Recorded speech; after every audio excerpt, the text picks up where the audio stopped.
Assalamualaikum warahmatullahi wabarakatuh. Selamat datang di Teknologi Proses. Pokok bahasan media untuk proses untuk fermentasi ini bagian kedua ya.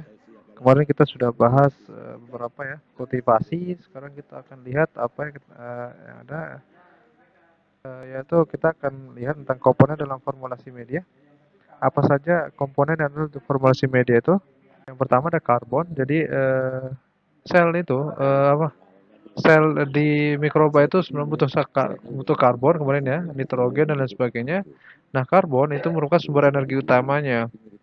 Jadi kalau kita lihat di reaksinya gitu ya, reaksinya itu di sana ada karbon, kemudian ditambahkan dengan mikrobanya akan menghasilkan produk gitu ya.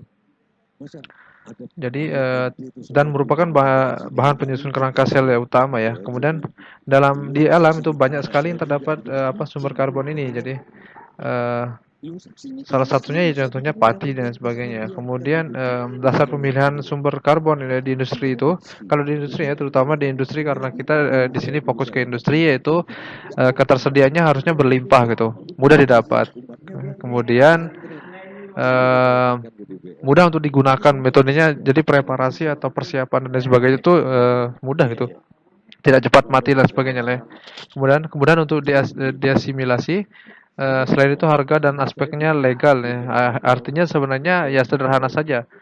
Itu harganya juga murah, kemudian legal juga gitu, tidak dilarang gitu. Misalkan ada kan contohnya yang ada babi dan sebagainya dari babi, nah itu tuh yang kontroversi seperti itu mungkin nggak akan direkomendasikan untuk industri seperti itu. Eh, Komponen utamanya adalah nitrogen juga. Ini nitrogen itu berfungsi sebagai bahan penyusun sel juga. Contohnya sumbernya yaitu corn starch liquor, kemudian ada tepung kaca, tepung kedelai, gelatin, darah atau ini sisa pemotongan hewan kan, kemudian tepung ikan dan lain sebagainya. Untuk faktor yang mempengaruhi pemilihan sumber N itu ada beberapa. Ini pertama ada kemudahan untuk diasimilasinya, contohnya amonia atau ion amonium mudah diasimilasi sehingga banyak digunakan. Contohnya misalkan kalau amonia itu ada di limbah-limbah perikanan, nah itu dia menghasilkan amonia, nah, itu bisa diambil dari sana langsung, kemudian metabolismenya, kemudian ada harganya murah dan lain sebagainya gitu. Baik, selain itu mikroba itu sendiri itu membutuhkan mineral gitu ya. Jadi beberapa mineral ya yang perlu disuplai dari luar itu ada pertama Mg, kalium atau boraks, kemudian belerang, es, kalsium, kalium dan yang merupakan tadi ya, yang merupakan esensial yang perlu didatangkan dari luar gitu. Dan kemudian kisaran konsentrasi udara yang umum digunakan itu yang konsentrasinya yang biasa digunakan ini seperti ini. Bisa dilihat di sini contohnya KCl ada 0,5 sampai 12 gitu dan lain sebagainya. Ya, mikroba juga butuh vitamin. Jadi sumber karbon dan nitrogen alamiah pada umumnya sudah mengandung vitamin, akan tetapi tidak terlalu banyak kayak gitu ya. Kemudian beberapa produk memerlukan tambahan vitamin, misalkan pantotenat ini dalam produk vinegar, biotin dalam produksi asam glutamat nih. Jadi tidak semua, jadi tidak walaupun karbon tadi sumber-sumber karbon itu maksudnya beberapa sumber karbon, kemudian sumber nitrogen dan lain sebagainya itu yang alamiah yang di alam itu memang sudah ada vitamin ya, cuma nggak akan memenuhi kebutuhan vitaminnya mikroorganisme itu untuk melakukan pekerjaannya dengan optimal gitu seperti itu. Makanya ada beberapa di sini contohnya dan lain sebagainya gitu sumbernya.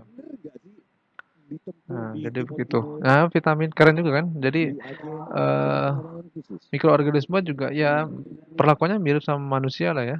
Jadi semua vitamin, mineral dan sebagainya itu dia butuh juga gitu untuk melakukan pekerjaan sama seperti manusia gitu.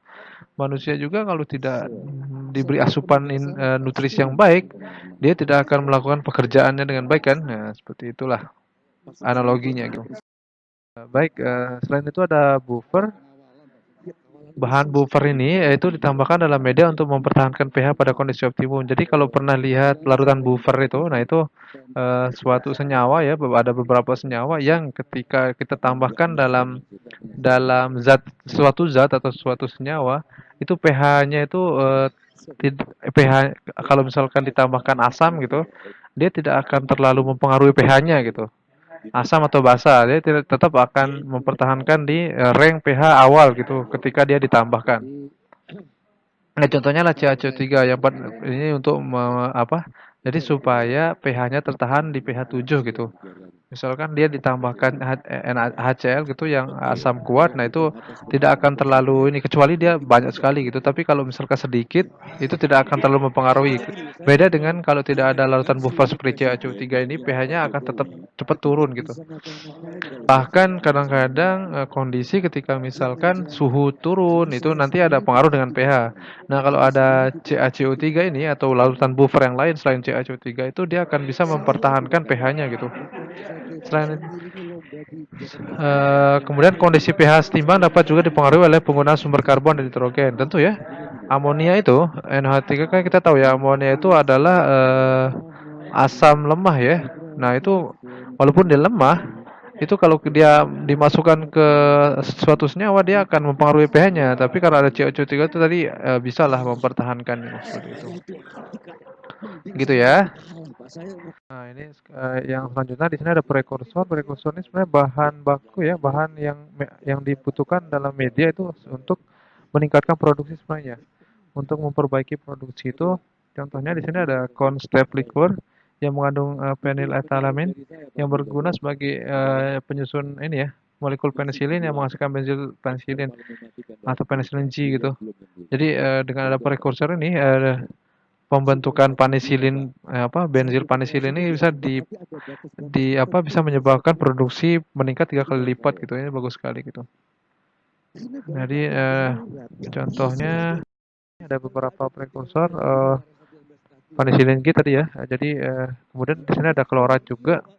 Untuk prekursornya chloride, kemudian produknya chloroethylserine ini dengan mikroorganisme Streptomyces aureus. Jadi nanti selain ini yang ya, beberapa ya yang saya ini. Cuma kalau misalkan mau melihat yang lain tuh diaplikasikan nanti bisa yang diaplikasikan bisa dilihat di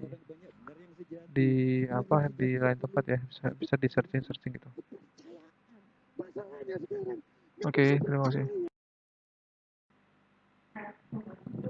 Baik, ini ada inhibitor juga. Jadi inhibitor ini penghambat nih. Ada biasanya jadi kalau misalkan ada inhibitor di situ dia bisa menghambat mikroorganisme.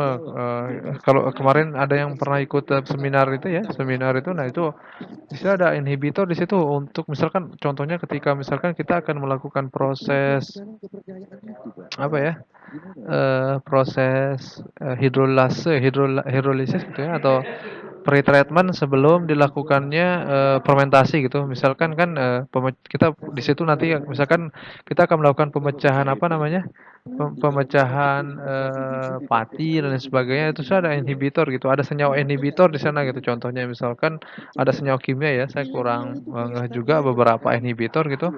Nah, itu nanti akan mempengaruhi gitu pembuatan produknya. Jadi dia akan terhambat gitu aja. Si inhibitor penghambat lah, kayak inhibitor atau penghambat ya artinya.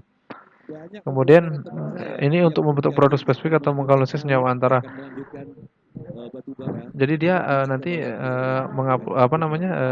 menghasilkan senyawa antara itu senyawa byproduct gitu ya.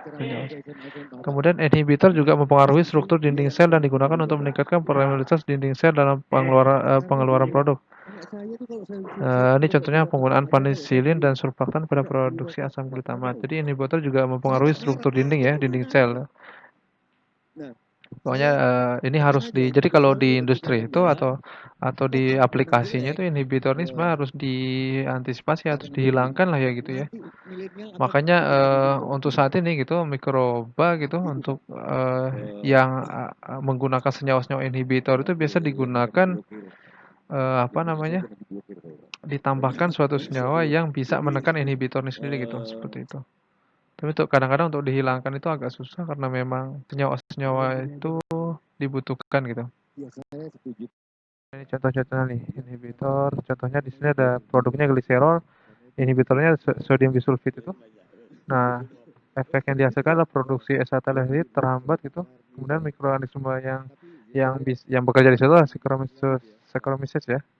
Cerevisiae ini. Oke. Terima kasih. Nanti ada pertanyaan silakan kita bisa diskusikan.